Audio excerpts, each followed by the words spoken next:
आज हम लोग पढ़ेंगे आपके इंग्लिश की किताब का कक्षा 8 का चैप्टर नंबर 1।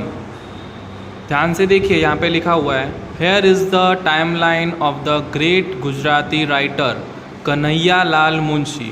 यानी कि यहाँ पे जो हमारे गुजरात के सबसे महान जो लेखक है, राइटर यानी लेखक, जिनका नाम है Kanhaiya Lal Munshi, study it carefully, उनके बारे में जो है यहाँ पे लिखा गया है। यहाँ पे ईयर्स लिखे यानी कि साल, और यहाँ पे इवेंट्स लिखे यानी कि कौन से साल में उन्होंने क्या क्या किया, उन्होंने कौन सी उपलब्धियाँ प्राप्त की, उसके बारे में हम लोग जानेंगे। सन 1887 बॉर्न एट भरूच, यानी कि बॉर्न का मतलब होता है जन्म लेना, तो उनका जन्म 1887 में भरूच गांव में हुआ था, भरूच जिले में हुआ था।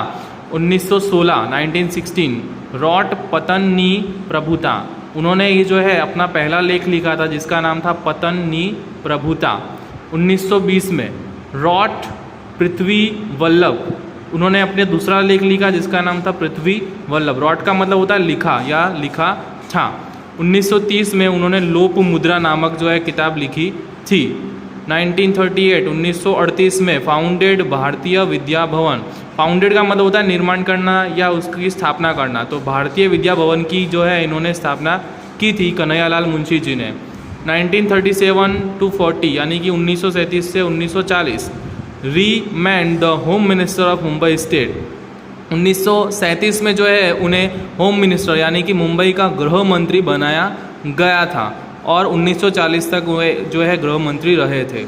1948 agent general of India in Hyderabad state and elected member of the legislative council, यानी कि जब हैदराबाद में जो है वो जनरल एजेंट के रूप में जो है उनका चुनाव किया गया था, और उसके बाद में जो है वो लेजिस्लेटिव काउंसिल यानी कि मेंबर ऑफ पार्लियामेंट में बन गए थे वो।